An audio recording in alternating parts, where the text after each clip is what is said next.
Glória a Deus. Os irmãos, podeis vos assentar. Nosso irmão pastor Adalto vai estar ministrando a palavra de Deus. Paz do Senhor, meus irmãos. Graças a Deus por podermos estar mais uma noite na presença do Senhor, desta feita aqui para cultuá-lo. Vamos já abrir a palavra de Deus no Evangelho de João, capítulo 10, versículos 27 até o 30. João 10, Evangelho de João, capítulo 10, versículo 27, 28, 29 e também o 30. Bem, você que trouxe sua Bíblia, nos acompanhe, ou mesmo no telão. Diz assim: minhas ovelhas ouvem a minha voz, eu as conheço e elas me seguem. Eu lhes dou a vida eterna, elas nunca morrerão. Ninguém pode arrancá-las da minha mão, pois meu Pai as deu a mim, e Ele é mais poderoso que todos. Ninguém pode arrancá-las da mão de meu Pai. O Pai e eu somos um. Amém. Os irmãos podem se assentar. Graças a Deus por essa palavra do Evangelho de João 10, 27 ao 30. Meus irmãos, você conseguiu notar nesses versículos uma noção de pertencimento às minhas ovelhas, as ovelhas de Jesus? Não é um pertencimento de uma coisa. Você tem coisas, não tem, que você gosta, que você usa? Não é como eu pegasse aqui meu telefone e falasse: meu telefone, isso aqui um dia vai ficar obsoleto, eu vou descartar, vai cair, vai quebrar. Tomara que não, né? Mas ele pode parar e eu descarto ele e compro outro. Tenho meu carro ali fora, ele vai envelhecer, ele vai ficar obsoleto também. E eu, pela misericórdia de Deus, daqui uns 10 anos troco ele por outro, pego outro um pouco melhor, descarto ele. São coisas que você tem, coisas que você cuida até, mas coisas são descartáveis. Mas aqui, irmãos, tem coisas na nossa vida que não é descartável. Qual é o valor de um filho? Tem valor? Ah, essa criança está me dando muito trabalho, vou trocar ela. Tem hora que dá vontade, não dá, irmão? Dá ou não dá? Pode falar a verdade. Por que meu filho não é igual ao outro? Você não faz comparação? Mas a gente não tem valor, nossos filhos, uma amizade, uma esposa, um esposo, um pai, uma mãe. Isso tudo não tem valor. E Jesus, irmãos, Ele olha aqui para os seus discípulos. E se você olhar os versículos anteriores, Ele está falando com o povo ali. Ele exorta alguns: vocês não são minhas ovelhas, vocês não me escutam. Eu já falei quem eu sou, mas vocês não acreditam, porque vocês não são as minhas ovelhas. Mas Ele olha para algumas pessoas e diz assim: as minhas ovelhas ouvem a minha voz. Foi o Pai que me deu elas, e eu cuido delas, e elas não vão morrer, e não há quem possa tirá-las dos meus braços, não há quem possa arrebatá-las das minhas mãos, e nem das mãos do meu Pai.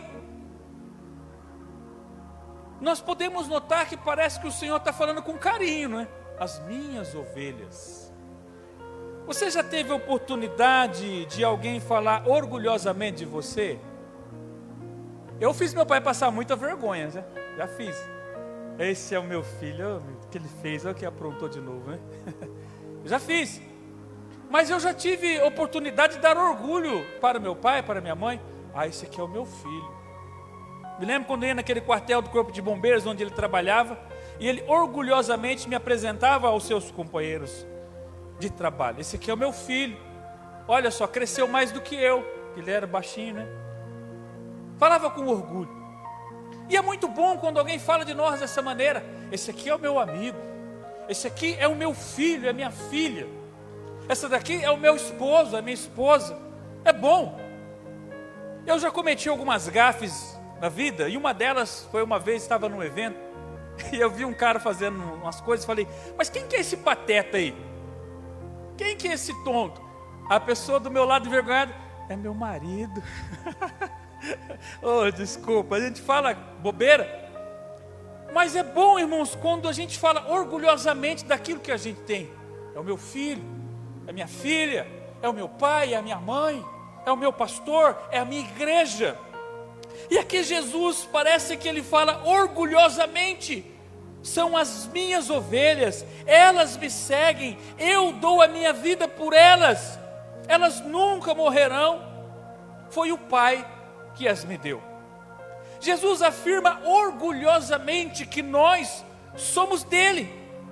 Depois dele falar, como eu disse antes, para alguns judeus: vocês não são minhas ovelhas, vocês não me escutam, vocês não creem em mim. Quantas vezes eu falei que eu sou o Cristo, mas vocês não acreditam. Mas há um povo que escuta a minha voz, são as minhas ovelhas. Você é de Jesus, você é dele. Quem são as ovelhas de Jesus? É Jesus mesmo que responde no versículo 27. As minhas ovelhas, elas o quê? Elas ouvem a minha voz. E aonde está a voz de Cristo? Nós podemos encontrar a voz de Jesus, irmãos, na Bíblia Sagrada. Por isso é importante você ler a Bíblia, estudar a Bíblia, porque ali está a voz de Deus. As pessoas querem ouvir Deus falar, as pessoas às vezes falam: Deus fala comigo. É através da sua palavra que Ele nos deixou. Então nós podemos ouvir a voz do nosso Salvador ainda hoje, quando lemos a Bíblia Sagrada. Ouvimos a voz de Jesus quando ouvimos a liderança da igreja, nosso pastor, quando fala por intermédio de Cristo. Nós estamos ouvindo através dele, através das ministrações. Num culto como esse, podemos ouvir a voz de Jesus. E Ele fala através do seu Santo Espírito no nosso coração. Ele coloca dentro de você a vontade dEle. Olha, não faça isso não é bom. Ele nos aconselha intimamente. Os que são de Cristo ouvem as palavras de Cristo. Um dia você viu num folhetinho, um dia você foi tocado por uma mensagem, um dia o Espírito Santo abriu o seu coração e plantou nele uma semente. Você creu, você acreditou, o Espírito Santo regenerou você, justificou você, colocou um selo, e agora você é um crente, você é uma ovelha. E o que diferencia você deste mundo aí fora é porque você tem o privilégio de ouvir a voz de Jesus. Ele afirma: as minhas ovelhas ouvem a minha voz. Você tem ouvido a voz dele? Ele manda você: vem orar, vem cultuar, perdoa ele, perdoa ela, tenha paciência, escute a voz dele. Você é a ovelha dele. Quais são, irmãos, os privilégios que o povo de Deus, que as ovelhas de Deus, que as ovelhas de Jesus têm hoje em dia? Quais são os seus privilégios? Você que é a ovelhinha de Jesus, você que acredita nele, você que consegue, dentre tantas vozes, ouvir a voz do Salvador. Em primeiro lugar, elas são conhecidas pelo seu pastor. O pastor conhece as suas ovelhas. As ovelhas são amadas e conhecidas por Jesus. Jesus conhece e sabe quem pertence a ele. Em 2 Timóteo capítulo 2, o versículo 19 diz assim: mas o alicerce sólido de Deus permanece firme, com esta inscrição: o Senhor conhece quem pertence a ele, e todos que pertencem ao Senhor devem se afastar do mal. Então, se você conhece a ele, se você ouve a voz dele, se você pertence a ele, você se afasta do mal. Nós somos conhecidos. Ele olha para todo esse mundo e ele consegue saber quem é a ovelha dele e quem não é. Quem crê nele e quem não crê. Nós, irmãos, humanamente falando, muitas vezes somos enganados por pessoas. As pessoas hoje têm a qualidade, a condição de usar máscaras, de disfarçar as suas emoções, de mentir.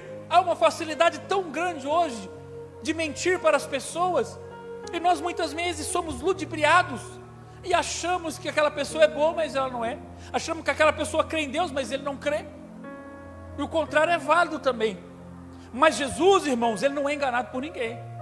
No céu, na casa de Deus, na morada do Altíssimo, não vai entrar ninguém por engano. Não entra, ele sabe.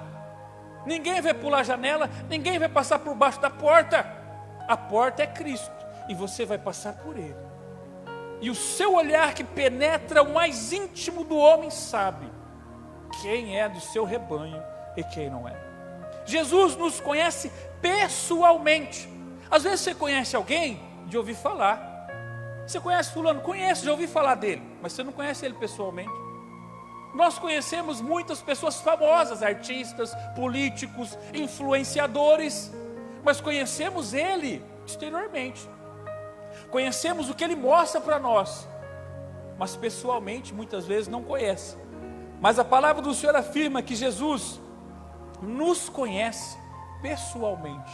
Ele conhece você, ele está próximo de você. Jesus nos conhece profundamente. Não é só um conhecimento assim pessoalmente, mas um conhecimento superficial. Ele nos conhece profundamente. E tem coisas, irmãos, dentro de você que é só você e Deus. Tem coisa que o teu filho não sabe o que se passa no seu coração. Tem coisa que você como pai não sabe o que passa dentro do coração do teu filho, está lá guardado, escondido. Tem coisa que o esposo não sabe que está no coração da esposa, e que a esposa não sabe que está dentro do coração do marido. Tem coisas, irmãos, que nós guardamos ali dentro, na profundeza de dentro de nós, que são nós e Deus sabe realmente como lidar com isso, como tratar com isso. Ele conhece você nos mais íntimos detalhes, profundamente, aquilo que você não conta para ninguém, que te incomoda, que tira a tua paz. Você está sorrindo, mas está preocupado por dentro. Aquele silêncio ensurdecedor que habita nossa mente. Estão falando conosco, mas nós estamos aqui. Oh Senhor, me dá graça. Ele conhece você intimamente, profundamente, melhor do que você mesmo. Ele te conhece. E Ele te conhece amorosamente. Não é um conhecimento para tirar proveito de você. Não é um conhecimento para descobrir as tuas fraquezas, para descobrir um segredo que em uma ocasião oportuna Ele vai usar contra você, não. Ele te conhece amorosamente.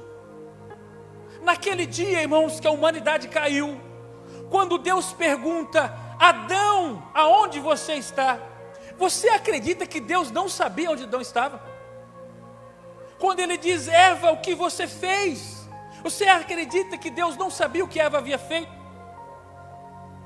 Quem sabe nossa história seria diferente se Adão se jogasse aos pés de Deus e falasse: Senhor, aconteceu uma situação aqui. Mas o Adão fecha o seu coração e esconde. Foi a mulher que o Senhor me deu. Não adianta nós argumentarmos contra Deus. Não tenha medo de abrir o seu coração diante dEle, porque Ele sabe o que se passa aí dentro. Amorosamente. Não há o que esconder de Deus. Não, Senhor, eu não fiz isso porque o Senhor sabe, não dependeu de mim. Dependeu sim. Você poderia fazer diferente, você poderia se esforçar, mas Ele sabe. Seja sincero com Deus, porque Ele te conhece amorosamente. Ele quer que você se achegue diante dEle e receba o abraço dEle. Jesus sabe, conhece você pelo seu nome. Jesus já conhecia Pedro. João capítulo 1 versículo 42 diz assim: Então André levou Simão para conhecer Jesus, e olhando para ele, Jesus disse: Ah, você é Simão, o filho de João, mas será chamado Cefas, que quer dizer Pedro. Jesus já conhecia Zaqueu, lembra do Zaqueu? Lucas 19:5. Quando Jesus chegou ali, olhou para cima e disse: Zaqueu, desce daí, hoje devo me hospedar na sua casa. O Senhor poderia ter falado: ô baixinho, Zaqueu não era baixinho? Ô baixinho, desce daí. Ô publicano, desce daí. Ô pecador. Ele falou: Zaqueu, eu conheço você. Você está querendo me conhecer, não está? Mas eu conheço você, é isso que é importante. Algum pensador disse que não importa o seu nome ser o mais conhecido nessa terra, se Jesus naquele dia disser: eu não lhe conheço, que ele vai falar para alguns. Eu conheci o Senhor andou nas minhas ruas, eu ouvi sobre o Senhor na minha igreja. E ele pode muito bem dizer: afasta de mim, porque eu não conheço você. Ele olha para Zaqueu e chama pelo nome. Jesus conheceu a Natanael, João 1, versículo 47 ao 49. Jesus viu Natanael se aproximar e disse: aí está um verdadeiro filho de Israel, um homem totalmente íntegro. Como o Senhor sabe a meu respeito? Pergunta Natanael. E Jesus lhe responde: eu vi você sobre a figueira antes que Filipe o chamasse. Então Natanael exclamou: Rabi, o Senhor é o Filho de Deus, o Rei de Israel. Ele conhece você. Antes mesmo de você ter se convertido a Jesus, ele já te conhecia. Mesmo ainda uma criança que está sendo formada no ventre materno, o Senhor já conhece ela. Tanto que o salmista fica espantado. O Salmo 139, versículo 16 diz assim: tu me viste quando eu ainda estava no ventre. Cada dia da minha vida estava registrado e estabelecido quando ainda nenhum deles existia. Que maravilha é essa, né? Nós, por meio de alguns aparelhos hoje, nós temos aquela curiosidade de olhar o ventre da esposa e: será que vai ser um menino ou uma menina, né? Faz um ultrassom. Alguns fazem aquele ultrassom que parece uma foto e quer ver o rosto do bebê, ansioso para isso. E a palavra do Senhor diz que ele já conhece, ainda no ventre. Ele conseguiu enxergar, irmãos. Me espanta o amor de Deus, o conhecimento dele. A saber que eu hoje, com 40 e alguns anos, mas lá no ventre da minha mãe o Senhor já me observava, e certamente Ele cuidava de mim, e Ele me protegia, e assim foi com você hoje. Você está aqui hoje, com o privilégio de ouvir a voz de Jesus, porque Ele cuidou de você, desde o ventre materno. Isso é maravilhoso demais. O conhecimento dEle, Ele através desse conhecimento enviou Jesus para morrer na cruz. Ele conhece a sua natureza, as suas necessidades, e Ele pode supri-las. Ele te conhece. É privilégio da ovelha ser conhecido pelo seu pastor. Mas em segundo lugar, as ovelhas de Jesus, elas têm um guia. O versículo 27 diz assim: elas me seguem. Jesus, o bom pastor, é o seu guia. Jesus, o nosso bom pastor, é o nosso líder. Ele não é aquele que nos empurra, mas ele diz: elas me seguem, não é? Hoje em dia, irmãos, diante da situação que nós vivemos, muitas vezes os pastores têm que empurrar as ovelhas. Vem, miserável, para a igreja, vem para a oração, vai empurrando, porque o cara não quer. As pessoas estão se distanciando de Deus, mesmo os crentes. Há um esfriamento geral. Mas o bom pastor espera que você o siga. Ele está mostrando o caminho, você me segue. A ovelha de Jesus não precisa ser empurrada para a igreja, amarrada e trazida. Ela o segue de boa vontade. Qual é o salmo que foi lido nessa noite? Qual foi? Alegrei-me quando me disseram: vamos à casa do Senhor. É só a ovelha que alegra quando alguém o convida para estar na casa do Senhor. Quem não é ovelha fica chateado porque ele tem outros compromissos, ele tem outras prioridades. E hoje, parece que nós vivemos o contrário daquela palavra das ovelhas. A palavra do Senhor em uma parábola diz assim que o pastor deixou 99 no aprisco e foi buscar uma que se perdeu. Hoje a gente está deixando uma salva e saindo atrás de 99 que não vem para a igreja. Está assim. Malemar, você tem 4, 5 ali que você pode deixar não tão tranquilo. E tem que sair atrás das outras. Então a ovelha, ela segue o seu pastor. E eu posso falar de boca cheia, como eu disse, tenho o privilégio de falar, que nós podemos seguir o nosso pastor.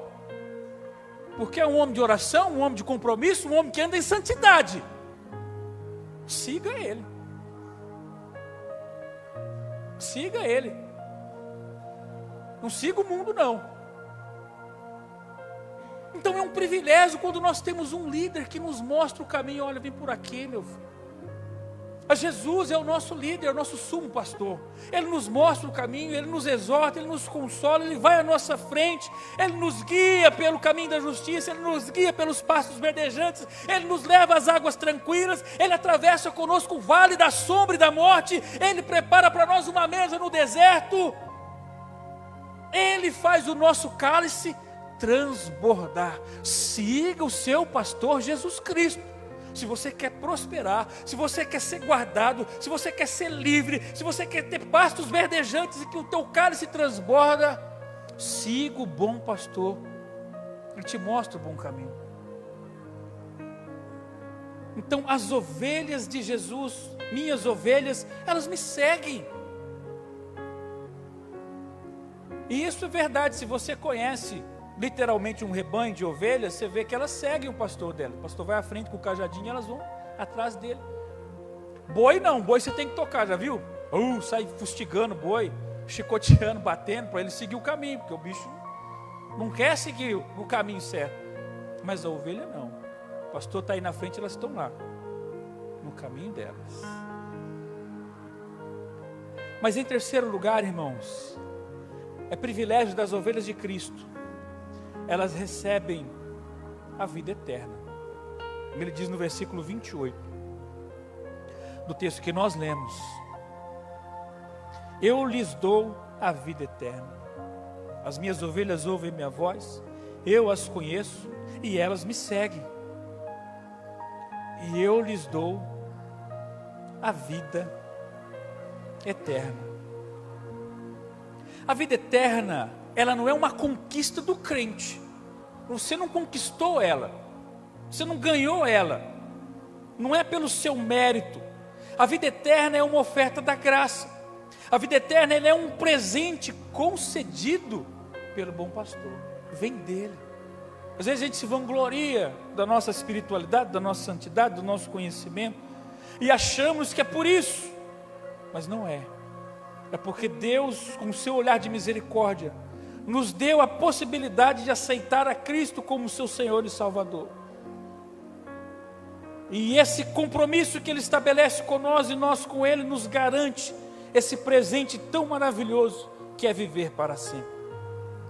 E muitas pessoas, irmãos, até crentes, têm trocado um presente tão grandioso como esse, por alguns prazeres que passam, que são passageiros. São passageiros. Como comentamos em outro culto, uma ocasião Jesus estava com os seus discípulos, e Ele chamando eles para o seguir, e um daqueles jovens diz assim: Senhor, veja como é sério, Senhor, permita enterrar os meus pais. Já ouviu essa passagem? Já ouviu? Permita eu ir lá enterrar os meus pais, meu pai, minha mãe, depois eu volto e sigo. Uma coisa séria, né? O Senhor Jesus fala o que para ele? Deixa os mortos enterrar os seus mortos. Ele está falando, a prioridade é o reino de Deus, porque é uma garantia para o crente que é a vida eterna. Então eu, irmãos, tenho dificuldade às vezes, eu medito profundamente nessas palavras. Eu, como um pastor, a pessoa fala para mim: ô irmão, eu queria vir no culto, mas eu tenho um compromisso lá, o senhor entende? Claro que eu entendo, irmãos, não vai lá, eu entendo o seu compromisso. Não, sei, não, isso mesmo, não, eu tenho tantas coisas, a gente entende e compreende. Mas a questão é, o que Jesus falaria para nós? Você notou o que ele falou para esse jovem? Eu falaria totalmente o contrário. Não, querido, isso aí é lastimável. Vai lá, curte o seu luto. A gente espera você. O Senhor Jesus foi diferente. Aquele jovem rico, vai, vende o que tens e depois me segue.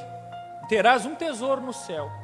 Ele se entristeceu porque ele tinha os seus compromissos. Ele não pesou o que é esse tesouro no céu, e ele não teve condições de abrir mão daquilo que era passageiro para ficar com aquilo que era eterno. E eu costumo meditar também, onde está esse jovem que não pôde deixar as suas riquezas para seguir o mestre? Agora até citei o nome dele aqui, um homem que era tido como ladrão, uma classe, sabe, rejeitada por Israel, um publicano, o Zaqueu. Ele desce daquela árvore e fala: Senhor, eu dou metade da minha riqueza, é hoje, não é amanhã não, hoje, eu dou metade do que eu tenho para os pobres, e quem eu roubei eu devolvo 4 vezes mais. Então há pessoas e pessoas. Então há uma promessa, há um privilégio, é para você que está aqui, de ter uma vida, irmãos, onde as coisas não se gastam, onde não há choro, como nós louvamos aqui, não haverá mais pranto, não haverá mais dor, não haverá mais sofrimento, mas você decide isso, é aqui e agora. Você tem que pesar diariamente o seu compromisso com Ele. As minhas ovelhas, elas ouvem a minha voz. E hoje nesse mundo há muitas vozes aí, vozes competindo com a voz do pastor, vozes que falam assim: você tem que trabalhar mais, você tem que ficar mais rico, você tem que ficar com a sua família, você tem. E o Senhor está falando: você tem que vir para o meu reino, que é eterno. É eterno. O próprio Senhor Jesus disse que eu vim ao mundo para causar. Esses dias o pastor falou sobre isso.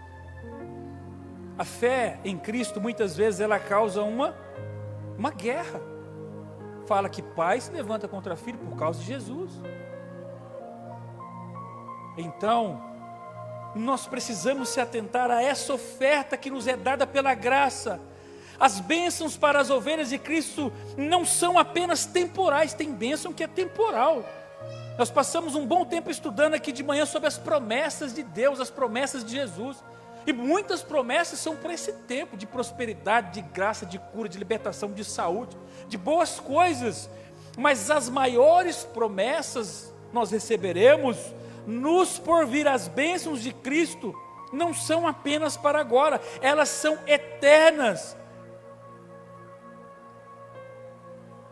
Esse presente, irmãos, que nos é dado de graça, não foi de graça. Para nós vem de graça, mas custou o sangue de Cristo. Domingo passado nós fizemos em memória de Cristo aqui, participamos do corpo e do sangue. Nós entendemos, nós meditamos mensalmente no sacrifício que Jesus fez por nós. Então, esse privilégio que nós temos, ele custou algo. E foi um preço de sangue.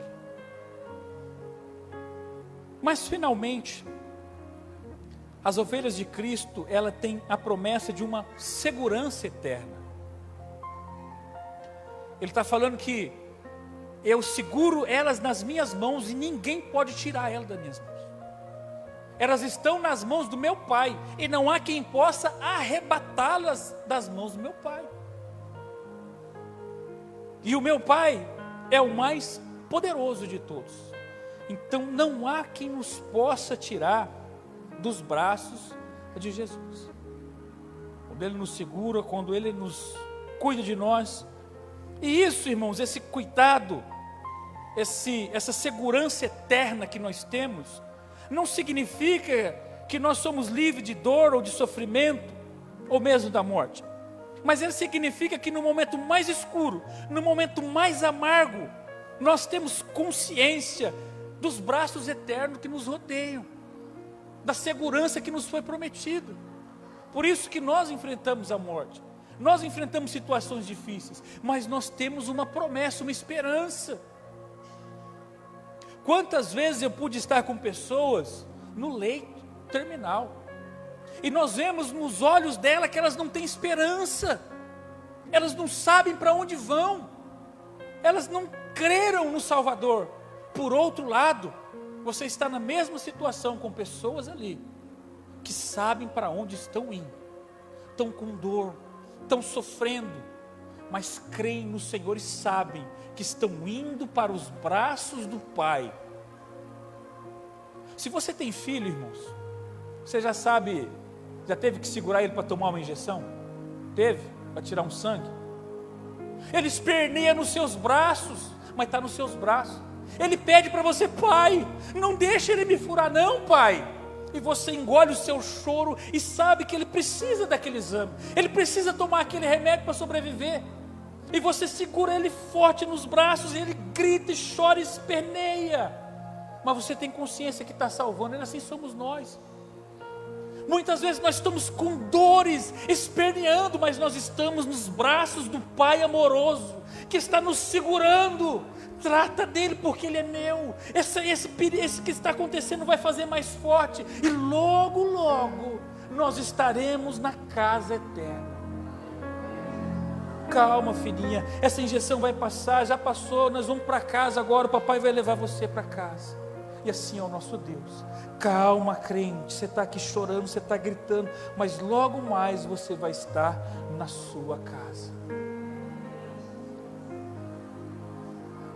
A palavra do Senhor diz que nada pode nos separar do amor de Deus.